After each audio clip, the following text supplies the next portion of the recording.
말씀 함께 받겠습니다. 오늘 우리에게 주시는 존귀하신 우리 하나님의 말씀은 시편 1편입니다.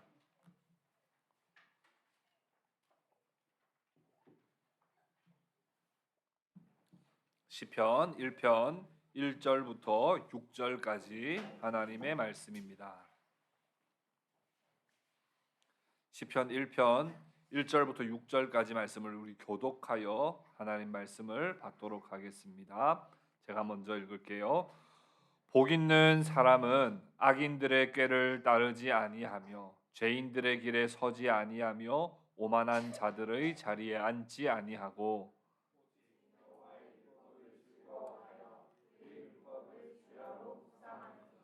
그는 시냇가에 심은 나무가 철을 따라 열매를 맺으며 그 잎사귀가 마르지 아니함 같으니 그가 하는 모든 일이 다 형통하리로다.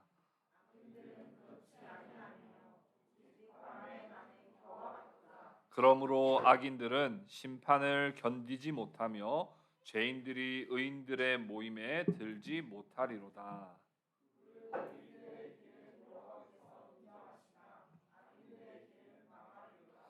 아멘. 아멘.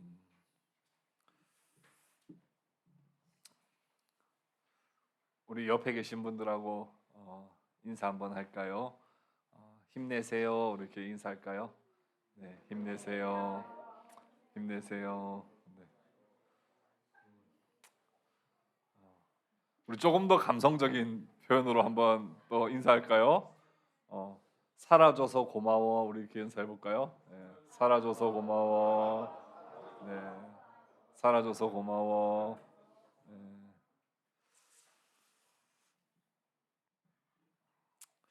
오늘은 하늘을 향해 질문하는 사람들, 하늘을 향해 질문하는 사람들이라는 제목으로 하나님의 말씀을 증거하겠습니다.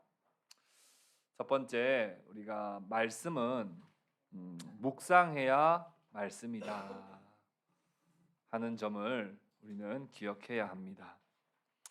여러분들에게 말씀이 있습니까? 여러분들에게 말씀이 있느냐고 질문을 하면 아마 많은 성도들이 이렇게 답하실 거예요.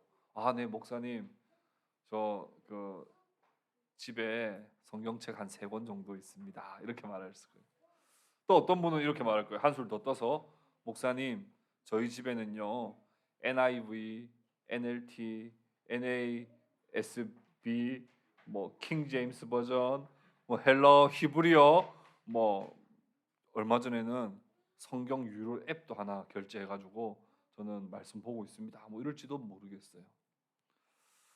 또 아기들, 어린이들 키우시는 부모님들은 저희 집에 어린이 성경 동화가 얼마나 많은데요. 당연히 말씀이 있죠. 그렇게 하실지 모르겠습니다.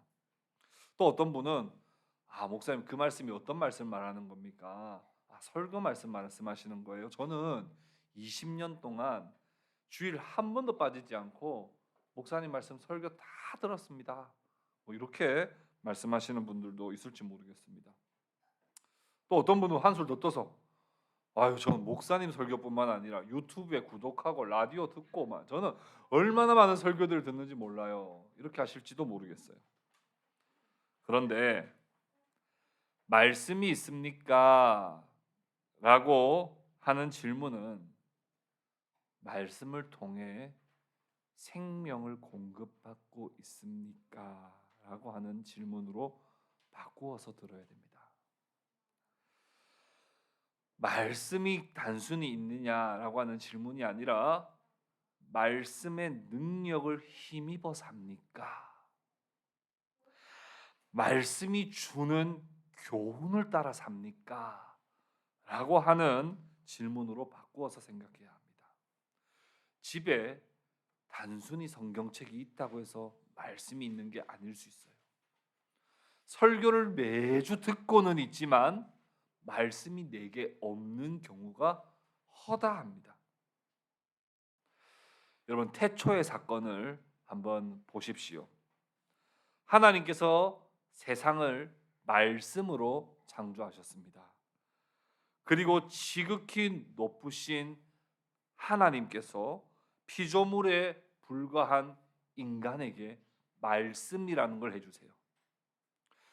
도무지 하나님과 사람의 간극은 좁힐래야 좁힐 수 없을 정도로 엄청나게 먼 관계, 창조주와 피조물의 관계이지만 하나님과 사람이 말씀이라는 걸 통해서 연결되어 언약의 끈으로 이어지게 돼요.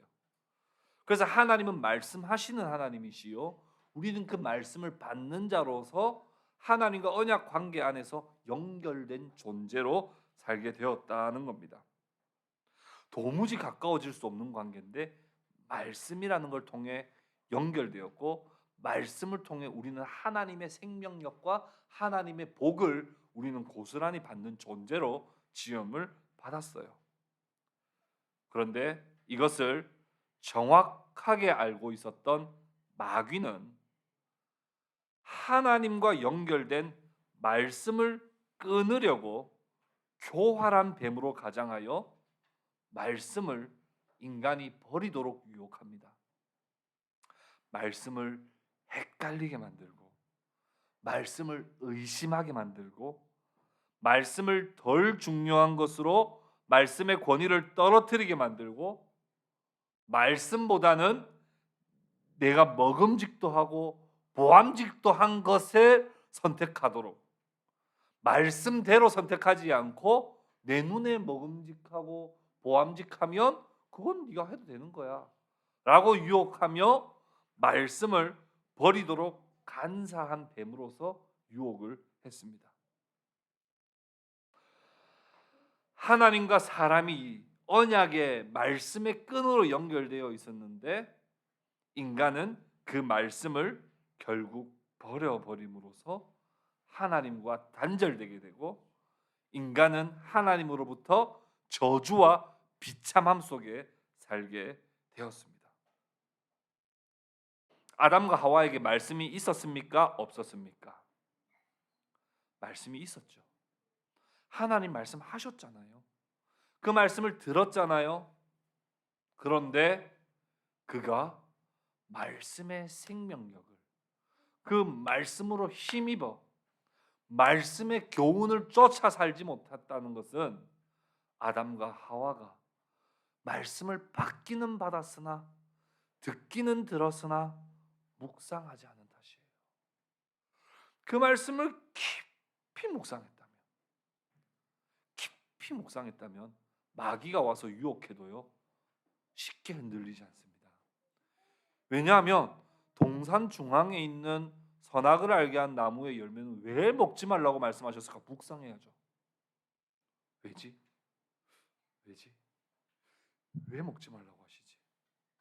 이걸 깊이 묵상해서 하나님의 뜻을 발견하고 답을 얻었다면 마귀가 와서 그거 진짜 먹지 말라고 하시더냐 라고 할 때 에이, 그런 속임수 안 속아, 바로 넘어갈 수 있는데, 말씀을 듣기는 들었는데 받기는 받았는데 깊은 묵상으로 이어지지 않으니까 마귀가 와서 그 말씀을 다 빼앗아가 버린다는 거예요.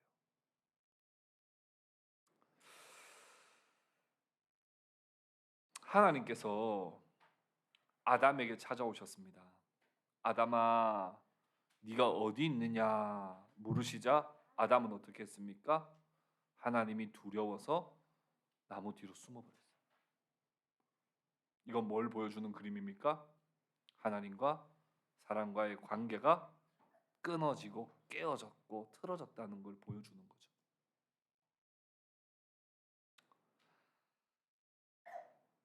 그런 하나님과의 관계의 깨어짐은 인간에게 결국 저주와 비참함으로 이어집니다. 하나님과의 관계의 깨어짐이 오늘날 어떤 현상으로 나타나고 있습니까? 하나님은 없다라고 하는 세상이 되어버렸죠. 하나님이 어디 있느냐? 하나님 있으면 나와봐라. 하나님의 말씀을 생각하는 사람이 이 세상에 없어요. 자기의 소견에 오른 대로, 자기가 하고 싶은 대로 먹음직하고 보암직하면 그냥 해버리는 거예요. 이런 세상으로 전락되어 버린 거예요. 하나님께서 아담에게 이렇게 말씀하시죠. 네가 어찌하여 이렇게 하였느냐 이렇게 물으세요. 그러자 아담이 뭐라고 이야기합니까? 하나님이 주셔서 나와 함께 하게 한 이 여자 때문에 내가 이걸 먹었습니다. 이렇게 말해요. 그 얼마 전만 해도 아담이 뭐라고 고백했던 사람이에요? 이 내 뼈 중에 뼈요, 내 살 중에 살이라고 고백했던 온전한 아내와의 연합이 있었는데, 사람과의 사람 사랑이 있었는데, 유일한 사람이잖아요. 유일한 아내이자 그 당시 유일한 사람이잖아요. 사람 사랑이 온전히 이루어졌는데 이제는 사람 사랑이 사라지고 사람과의 언약 관계들이 다 깨어져 버린 거예요.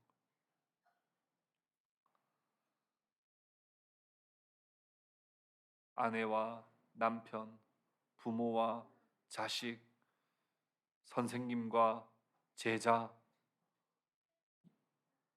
101호 사람, 102호 사람, 직장 상사와 직장 부하 직원, 모든 우리 주위에 주어진 모든 관계들이 지금 어떻습니까? 다 산산조각나고 깨어지고 자기 이익만을 추구하고 남한테 상처 주고 남과 경쟁하고 그런 관계들로 다 지금 전락되어 버렸어요. 이게 다 어디서부터 온 거냐고요. 하나님이 하와에게 물으셨어요. 하와에게 네가 어찌하여 이렇게 하였느냐 그랬더니 하와가 뭐라고 이야기합니까? 하나님이 만드신 이 뱀이 나를 꿰어가지고 이랬습니다. 이건 뭐예요? 사람과 피조물의 관계도, 자연과의 관계도 깨어져 버린 거예요. 오늘날 여러분 어떻습니까? 우리가 자연과 관계가 좋습니까? 그렇지 않습니다. 자연은 자연재해로 인간을 삼키기 바쁘고 인간은 자연을 계속 아프게 하고, 요즘 큰 이슈 이상 기후 문제들, 또 지속 가능성 문제들 보십시오. 언제까지 이게 가능하겠느냐? 인간에게 이 지구를 잘 다스리라고 하는 그 청지기적 명령을 받았는데 불구하고 인간과 피조물의 관계가 깨어지니까 인간은 무분별하게 이 지구를 훼손하고 이 지구를 아프게 하는 역할을 하고 있지 않습니까? 오늘날 이 세상에 지금 벌어지고 있는 이런 수많은 비참한 우리의 현실이 어디서부터 왔느냐? 우리가 이렇게 힘들게 하루하루를 살아가고 고통 가운데, 염려 가운데, 스트레스 가운데 살아가는 우리의 이런 비참한 현실이 어디서부터 발생됐느냐를 우리가 냉정하게 진단해 봐야 돼요. 무엇입니까? 말씀을 버렸기 때문이거든요. 말씀을 버렸기 때문에. 인간은 하나님과 연결된 관계 속에서만 행복한 존재로 지음받았어요. 근데 말씀이라고 하는 것으로 인간과 하나님이 연결되어 있었는데 인간이 그 말씀을 과감하게 버림으로써 인간은 저주와 비참한 현실을 우리는 다 직시하면서 살아가고 있단 말입니다. 하나님이 이 세상을 질서 있게 만드셨어요. 하나님은 우리에게 말씀하셨어요. 우리는 그 말씀을 다시 묵상하고 다시 하나님과의 관계 속으로 하나님 안에서 받는 참된 생명력과 행복을 누리는 관계로 우리는 회복해야 하는 겁니다. 그래서 우리는 그 말씀에 다시 집중하고 말씀을 깊이 묵상하고 그 말씀 안에서 우리 인생의 해답을 찾아 나가야 되는 거예요. 하나님께 질문하는 사람이 되어야 됩니다. 하나님, 이 세상이 이렇게 엉망이에요. 하나님, 나의 관계가 이렇게 어렵습니다. 하나님, 나는 왜 이렇게 쉽게 죄를 지으면서 살고 있습니까? 하나님, 나는 왜 지금 이 모습, 이 모양, 이 꼴입니까? 질문할 때 하나님이 우리에게 말씀해 주시는 그 말씀을 받아서 살아갈 때 우리에게 회복이 일어나는 거예요. 사랑하는 성도 여러분, 여러분 가운데 말씀으로 돌아가고 말씀에 집중하기 시작하고 말씀을 묵상하기 시작하고 말씀을 따라 살기 시작할 때 여러분 삶 가운데 하나님과 연결되어 하나님만이 우리에게 주실 수 있는 참된 행복을 누릴 수 있다는 것을 여러분 믿으시기를 바랍니다. 올 한 해 여러분 정말 말씀 깊이 묵상하세요. 정말 말씀 붙들고 사세요. 정말 말씀 안으로 다시 한번 들어가 보세요. 그 말씀 안에서 참된 생명력이 있는 거예요. 하늘을 향해서 여러분 질문하십시오.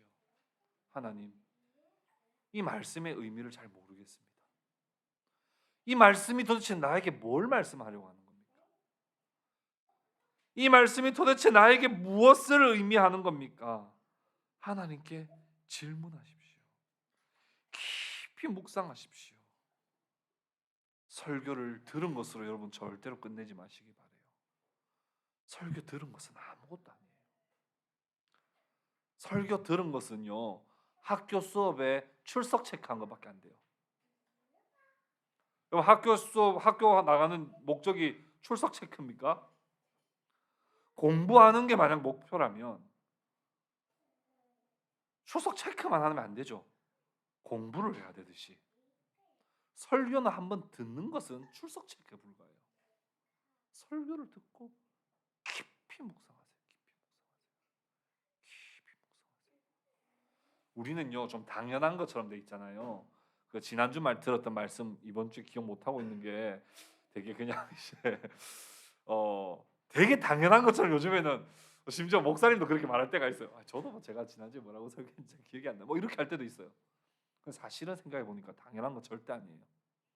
그 말씀을 옛날에 우리 신앙의 선배들은 붙들고 하나님과 씨름을 했단 말이에요. 하나님 도대체 내게 왜 이 말씀 주셨습니까? 사랑하는 성도 여러분, 성경책이 있다고 말씀이 있다고 말하지 마십시오. 성경 한두 번 읽었다고 말씀을 가지고 있다고 말하지 마십시오. 설교를 내가 들었다고 해서 내게 말씀이 있는 게 아닙니다. 말씀은 묵상해야 비로소 말씀이 되고, 말씀은 묵상해야 내게 능력이 되고, 말씀은 묵상을 해야 내 길을 밝히 보여주게 됩니다. 그래서 시편 기자는 주의 말씀은 내 발의 등이요 내 길의 빛이니이다. 어디로 가야 될지 어떻게 해야 될지를 모르겠는데 주의 말씀을 깊이 묵상하니까 어떻게 살아야 될지 어디로 가야 될지 무엇을 해야 될지를 보이더라는 거예요. 하나님의 말씀을 깊이 묵상하시는 우리 동행교회 성도들 되시기를 주님의 이름으로 축복합니다. 두 번째는 우리가 오늘 말씀으로 좀 들어가서 시냇가에 심은 나무인가 아니면 바람에 나는 겨인가 하는 것을 살펴보려고 해요. 시편 전체를 관통하는 주제는 사람의 행복이 어디서 오느냐 하면 하나님의 말씀으로 온다라고 하는 것이 시편 전체의 주제이고, 시편 전체의 주제를 가장 잘 요약한 시편은 단연 시편 1편입니다. 오늘 이 시편 1편 말씀을 잠시 한번 좀 살펴봅시다. 우리 1절 말씀 같이 한번 읽어볼까요? 1절 말씀 같이 읽겠습니다. 시작.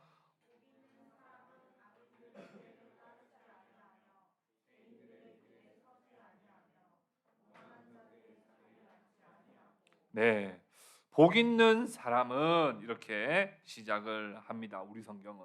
그런데요, 히브리어 원어적 의미를 좀 더 살려서 이 말씀을 번역하면 앞에 제일 처음 나오는 게 아쉬레라고 하는 단어거든요. 아쉬레. 이 아쉬레라고 하는 단어는 감탄사입니다. 이거 감탄이 없죠. 지금 우리 한글 성경 번역에는 감탄이 없어요. 그러니까 이 의미를 더 살리려면 이렇게 번역하면 더 맞아요. 이런 사람은 얼마나 행복합니까? 이렇게 시작합니다.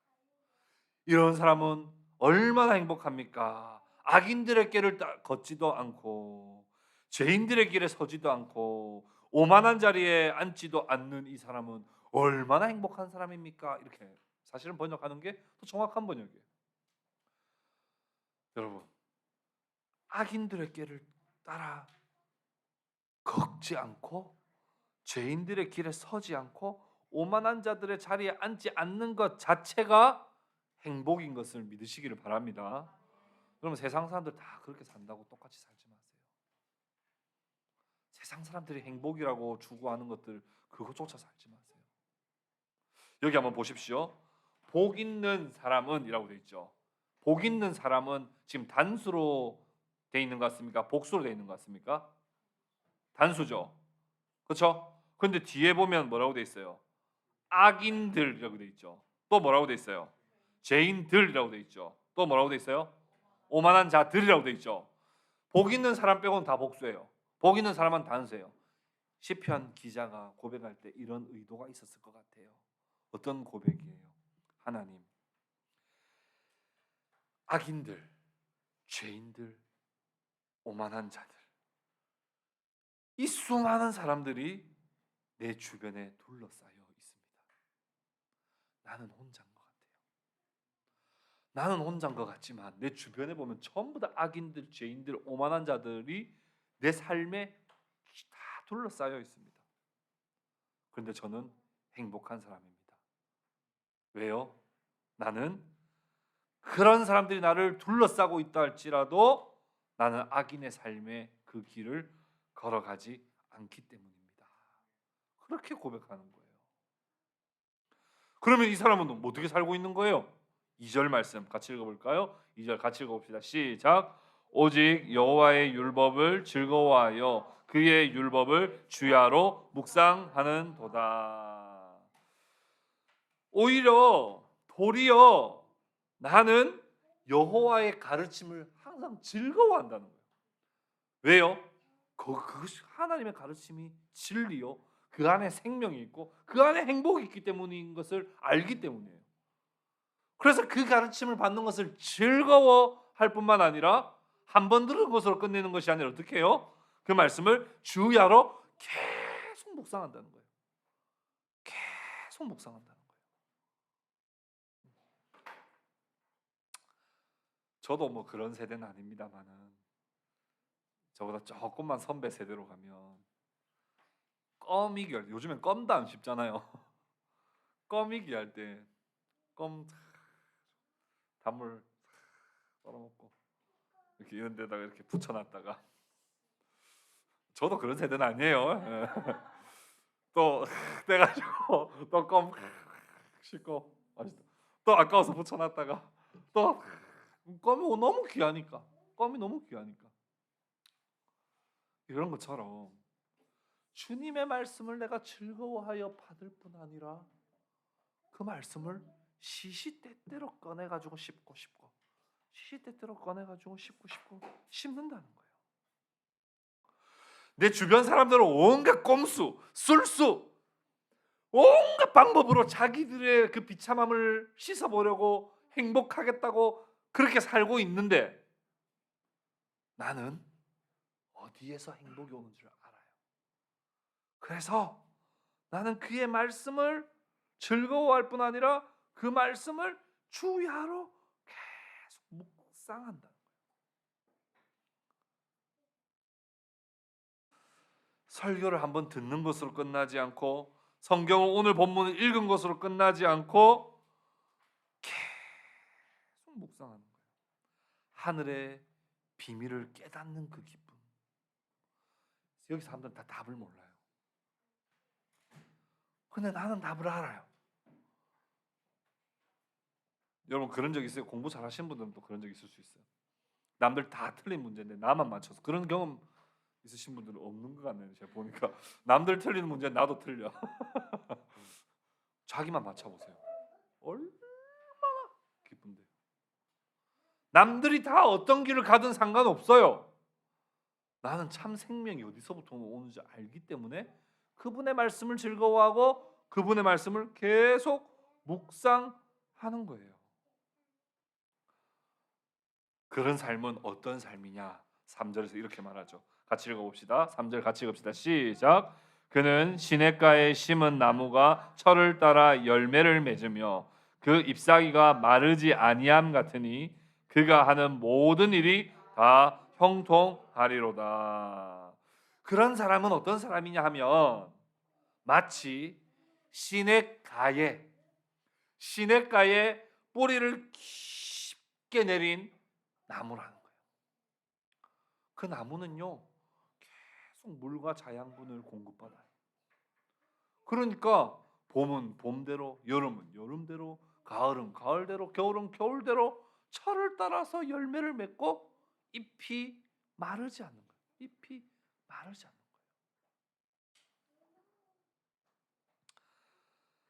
그의 삶이 그러면 어려움이 없겠습니까?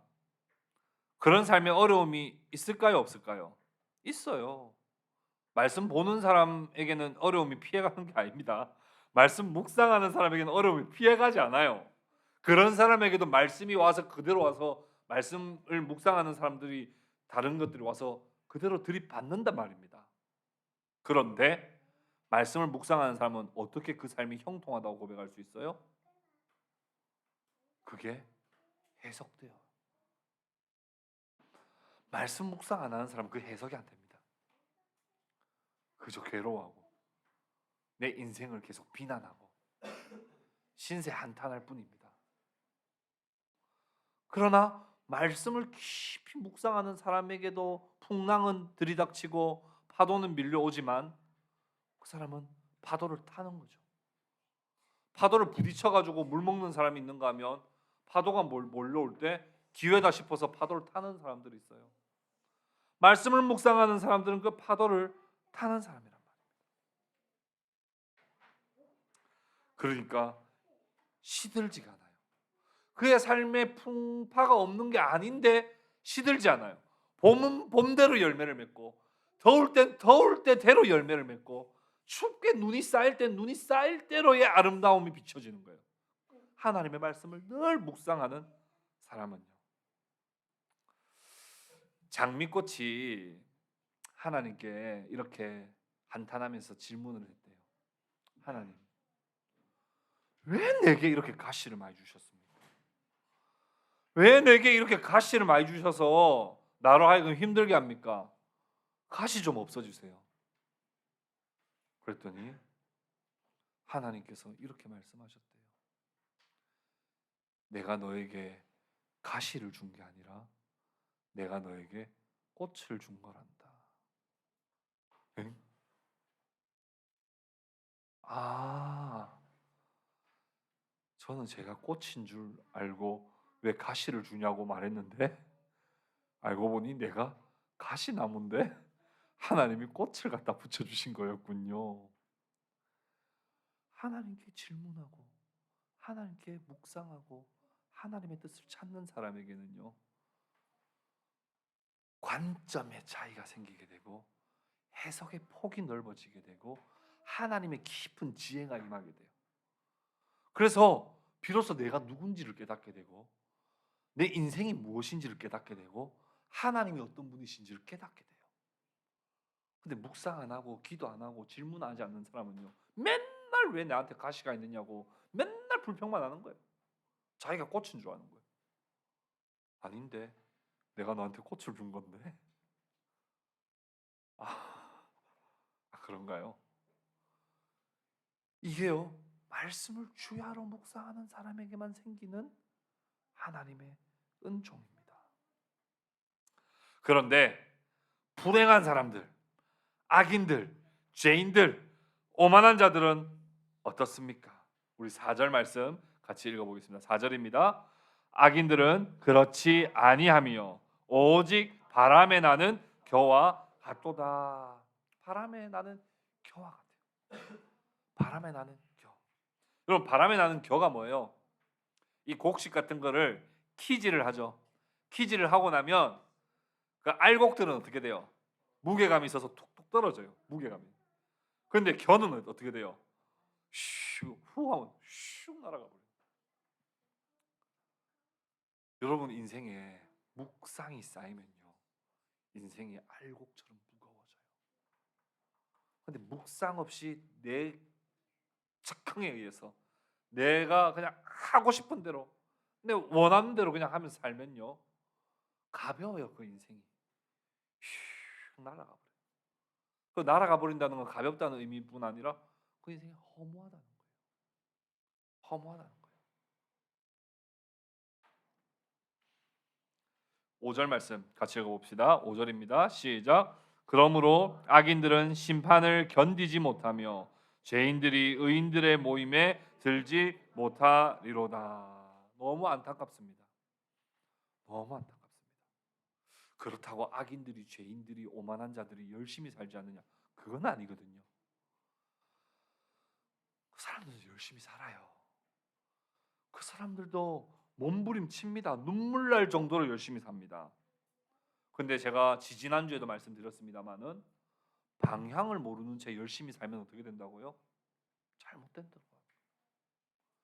방향을 알고 열심히 뛰어야 되는데 방향을 모르고 열심히 뛰면 그건 안 되는 거예요.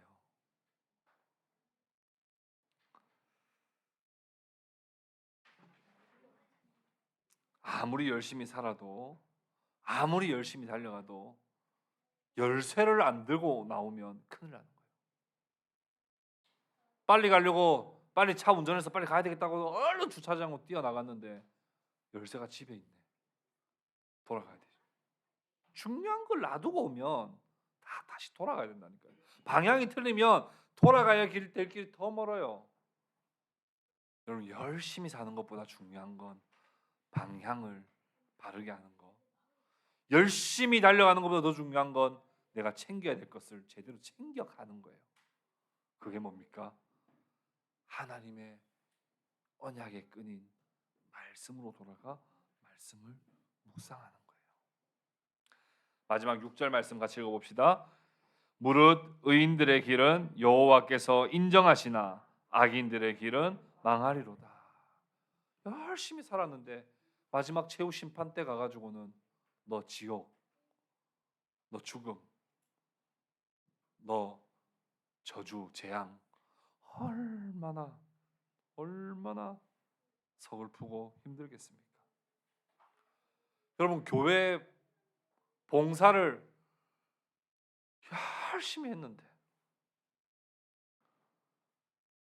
그냥 나의 영광을 위해서 열심히 한 거라고 생각하고 20년, 30년 열심히 했는데 하나님이 난 널 모른다 그러면 그거 얼마나 서러운 일이에요.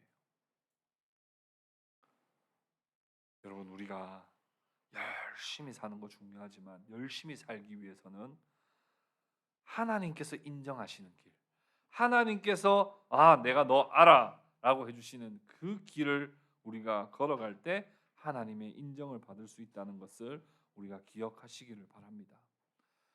마지막 최후 심판자가 누구인지를 늘 기억하십시오.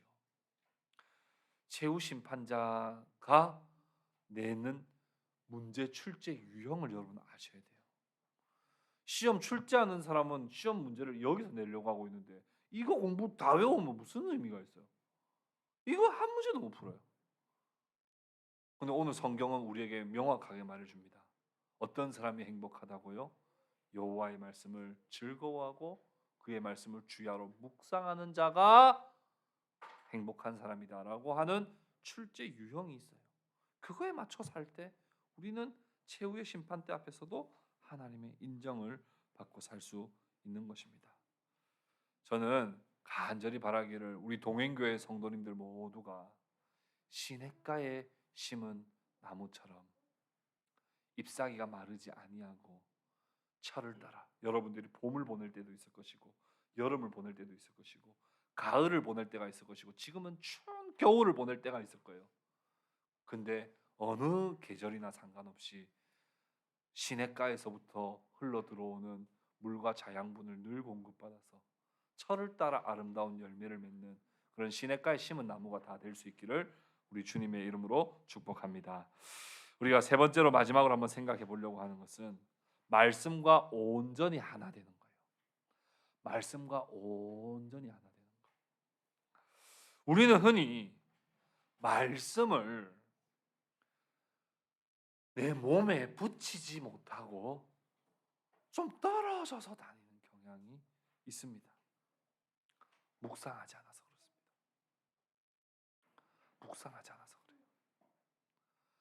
말씀 알기는 아는데 그게 나와 하나 되었다는 느낌은 안 들어요. 신명기 6장 6절에 보면 이런 말씀이 있죠. 오늘 내가 내게 명한 이 말씀을 너는 마음에 새기고 이렇게 말씀하세요. 그럼 마음이 어떻게 새겨요? 망치 가지고 와가지고 못으로 팡팡팡 해가지고 마음에 그 말씀을 새기는 겁니까? 마음이 어떻게 새깁니까? 타투샵에 가가지고 제 여기 가슴에 제가 좋아하는 말씀이 하나 있는데요. 그 말씀을 적어 주십시오 하고 하면 그 마음에 새기는 겁니까? 그거 아니잖아요. 너는 말씀을 마음에 새겨라 할 때 그 새긴다는 것은 깊은 묵상을 말합니다. 계속 묵상을 하면요, 마음에 말씀이 새겨져요. 말씀과 떨어지지 않는 것, 이게 핵심이에요. 우리가 말씀과 좀 동떨어져 있는 느낌이 아니라 내가 곧 말씀 안에 들어가 있고 말씀이 곧 내 안에 들어와 있는, 주님이 말씀이시잖아요. 말씀이 육신이 되어 우리 가운데 거하셨다 할 때, 예수님께서 내가 네 안에 네가 내 안에, 우리가 말씀 안에 들어가고 말씀이 내 안에 들어와서 말씀과 딱 일체가 돼가지고 살아가는 삶이 되려면 묵상 말고는 다른 방도가 없어요. 여호수아에게는 이렇게 말씀하셨죠. 이 율법책을 내 입에서 떠나지 말게 하며, 이렇게 했어요. 떠나지 말게. 그러니까 입에 항상 붙어 있으라는 거죠. 이 히브리어 하가라고 하는 이 단어가 계속 읍조리다, 읍조리다, 읍조리다, 계속 읍조리다, 읍조리다. 하나님 여호와께서 하나님께서 무슨 말씀이지? 속 읍조린다. 지난주에 말씀드렸던 이삭이 밤에 들에 나가서 묵상하였더라. 이삭이 밤에 들에 나가서 묵상했다 할 때 시아흐라는 단어를 쓰는데, 이 단어는 마음을 기울인다는 거예요. 여러분, 그 기울어진 운동장 아시죠? 기울어진 운동장은 어때요? 아무리 계속 앞으로 보고 뛰려고 그래도 어떻게 돼요? 계속 기울어졌으니까 계속 밑으로 떨어지잖아요. 말씀으로 내 마음을 기울여 놓는 거예요. 그래서 계속 가다가도 또 그래, 맞아, 말씀을 또 계속 말씀에 마음을 기울이는 거예요. 그렇게 말씀에 마음에 새겨지고 기억나고 그 말씀과 계속 실험하고 해야 결정적인 순간에 말씀이 능력을 발휘하게 되는 거예요.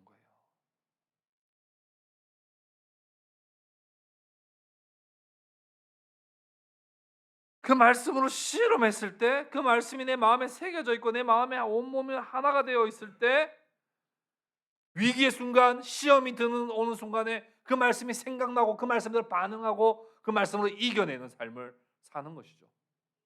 그걸 대표적으로 보여주는 그림이 뭡니까? 예수님께서 공생이 시작하실 때 40일 동안 금식하시고 광야에 나가셨던 이야기 아닙니까? 이것은 무엇을 의미합니까? 말씀하셨으나 말씀을 묵상하지 않아 마귀의 유혹에 그 말씀을 버려버리고 범죄하였던 아담과는 다르게, 우리 구주 예수께서, 둘째 아담이신 예수께서는 배가 고프시고 광야에 있을 때, 마귀가 와서 시험할 때 예수님은 말씀 그 자체시죠. 그러니까 말씀으로 마귀의 시험을 이겨내 버리시는 거예요. 사람이 떡으로만 살 것이 아니라 하나님 입에서 나오는 모든 말씀으로 살 것이니라 하면서 유혹 가운데 말씀으로 이겨내 버리는 거예요. 그 말씀으로 하나가 되지 않으면, 나와 말씀이 일체가 되지 않으면 그렇게 할 수 없어요. 그나마 하나님의 은혜가 있으면 뒤늦게나마 다 두들겨 맞고 막 쓰러져 갈 때, 주여 감사나이다, 이런 말씀으로 날 위로, 이것도 나쁜 건 아닙니다만, 우리가 능히 하나님의 나라의 백성으로 싸워 나갈 그런 군사로 살아가려면 우리는 날마다 그 말씀을 묵상하여 말씀과 하나가 돼야 돼요. 또한 성경은 어떤 형식으로 많이 표현합니까? 말씀은 우리의 영혼의 양식이라고 표현하죠. 그렇죠? 양식은 뭐예요? 매일매일 먹는 건데 먹으면 어떻게 되는 거예요? 내 몸에 하나가 되죠. 그렇죠? 여러분, 내 몸과 하나 되고 싶지 않은 더러운 양식은 먹어요, 안 먹어요? 안 먹죠? 곰팡이 핀 거 먹어요, 안 먹어요? 안 먹어. 그런 거 안 먹죠. 그냥 내 몸에 들어가는 거기 때문에 그래요. 그렇죠? 내 몸에 들어가는 걸 먹는 거예요. 예수님 말씀이 육신이 되어 오신 예수님께서도 뭐라 그래요? 내가 너희의 음료요 너희들의 양식이다. 나를 먹으라 그렇게 말씀하시죠. 우리 그 말씀을 매일매일 먹는 거예요. 먹는다는 건 뭐예요? 나와 하나가 된다는 거예요.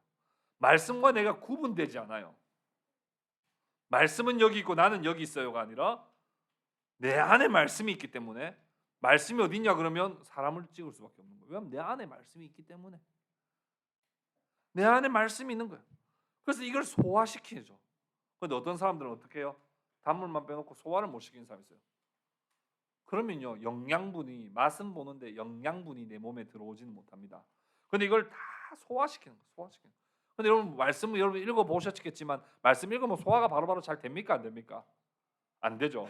그래서 이 묵상이라는 단어가 되새김질이라고 하는 거와 같은 어원에서 나온 말이거든요. 안 돼요.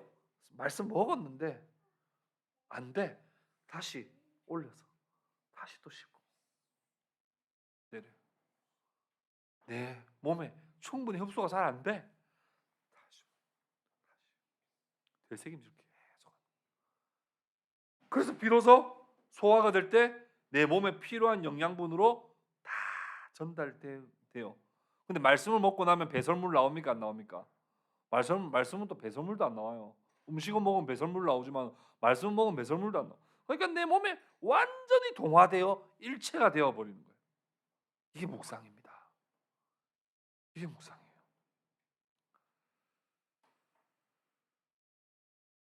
이렇게 될 때 하나님을 생각하면 하나님은 나의 하나님이시요 나는 하나님의 백성입니다라고 하는 고백이 비로소 나오게 돼요. 그렇게 안 하면, 말씀이 영 동떨어져 있으면요, 가방에 넣어 다니는 말씀 정도가 되면요, 이게 나의 하나님 이런 고백 잘 안 나옵니다. 나는 당신의 백성입니다 이런 고백 잘 안 나와요.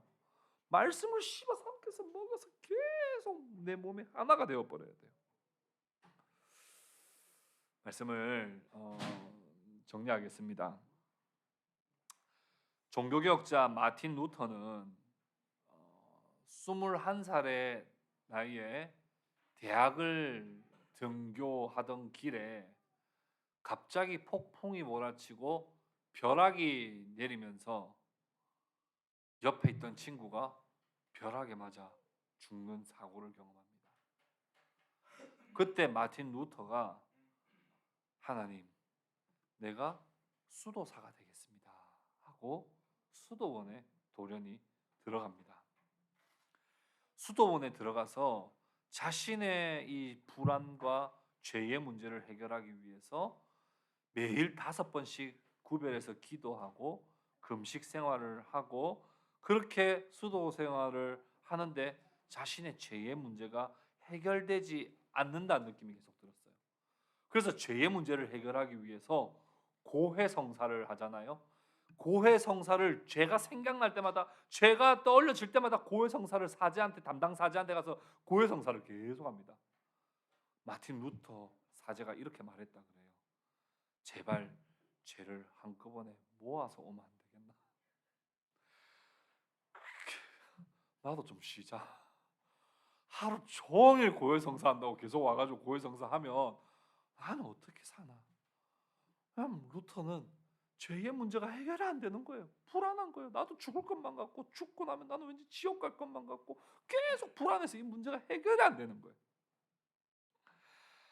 그런 해결받지 못했던 이 루터가 1507년에 모범적인 수도 생활을 마치고 사제가 되고 신학 교육을 더하게 됩니다.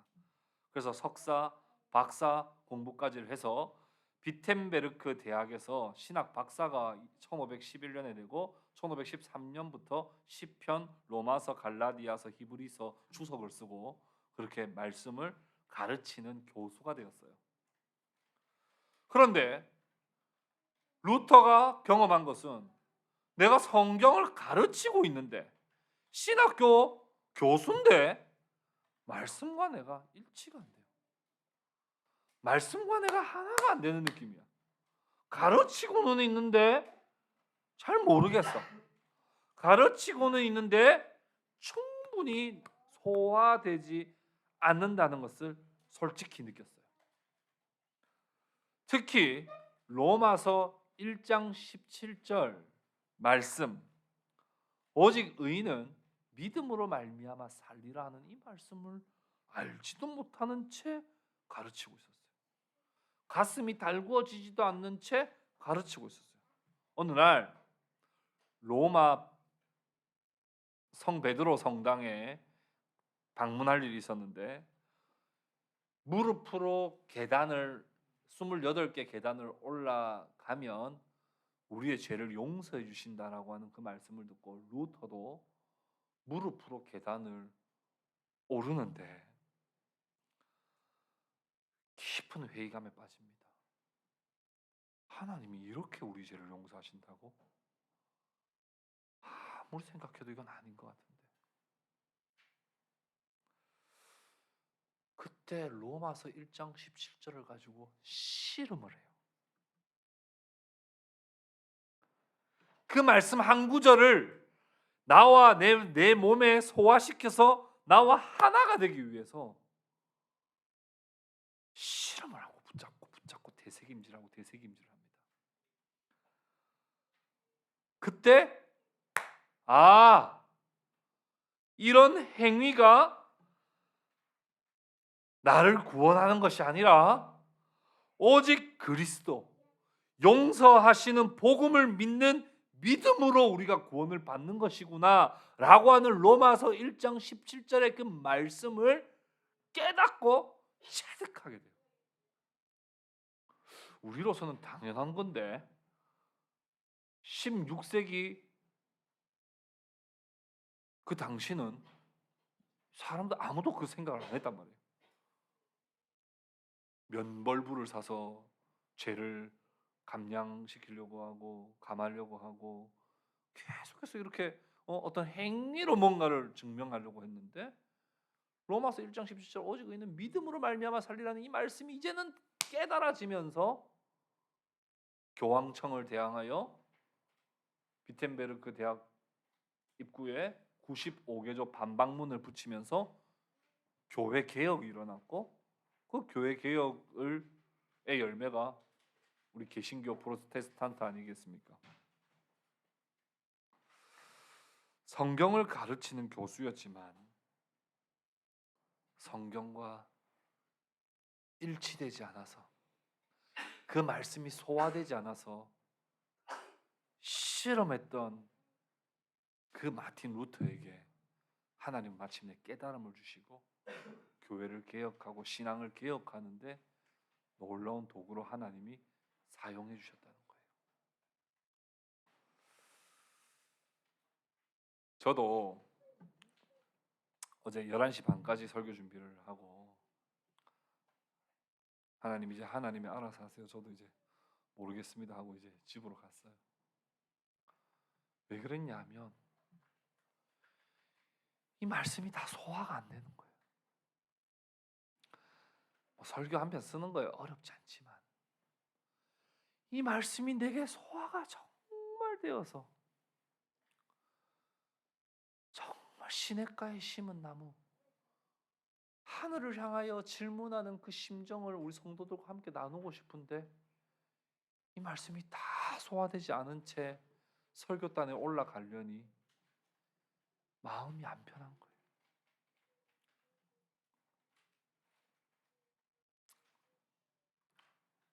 어쩐지 설교가 좀 은혜가 안 되죠. 여러분, 말씀을 듣는 것으로 끝내면 말씀이 아닙니다. 말씀을 한번 읽은 것으로 끝내고 하면 말씀이 아닙니다. 그럼 목사님, 시간도 없는데 묵상은 언제까지 해야 됩니까? 물을 수 있습니다. 저는 그냥 이렇게 답변하고 싶어요. 마음이 뜨거워질 때까지. 머리로 이해될 때까지가 아니라 묵상은 지식의 영역을 넘거든요. 묵상은 마음을 뜨겁게 달구어질 때까지입니다. 뜨고 달구어지려면 머리로 이해까지 돼야 되고 깨달음도 와야 되지만 그것이 가슴으로까지 내려가야 돼요. 여러분 그 말씀을 정말 묵상 한번 해보십시오. 여러분들의 삶은 제가 풍파가 없다고 말씀드릴 수도 없고 여러분들에게 어려움이 없다고 말씀드릴 수도 없겠지만 그러나 말씀을 깊이 묵상하고 하늘을 향하여 늘 질문하는 사람들은 그 풍파를 헤쳐나갈 수 있고 그 어려움과 고난을 해석할 수 있고 파도를 탈 수 있게 됩니다. 사랑하는 우리 동행교회 성도들이 올 한 해 이 묵상을 정말 훈련하시고 묵상의 기쁨을 다 만끽하시는 사랑하는 우리 동행교회 형제 자매들 다 될 수 있기를 주 예수 그리스도의 이름으로 축복합니다. 우리 함께 하나님 말씀 기억하며 우리 함께 기도하도록 하겠습니다. 우리 함께 하나님 말씀을 기억하며 기도할 때 하나님 오늘 이 말씀 비록 목사의 설교로 전달된 말씀이지만 하나님 분명 내게 주시는 말씀이 있음을 믿습니다. 그리고 그 말씀 내가 들었습니다. 그 말씀을 들은 것으로 끝나지 않게 해주시고 그 말씀을 묵상하고 내 몸에 동화되어 내 몸에 체화되어 내 몸과 하나가 되어 이 세상 능히 믿음으로 살아가는 하나님의 백성 되게 하여 주시옵소서. 다 같이 그런 기도 제목 가지고 우리 한번 합심해서 기도하도록 하겠습니다. 기도하겠습니다.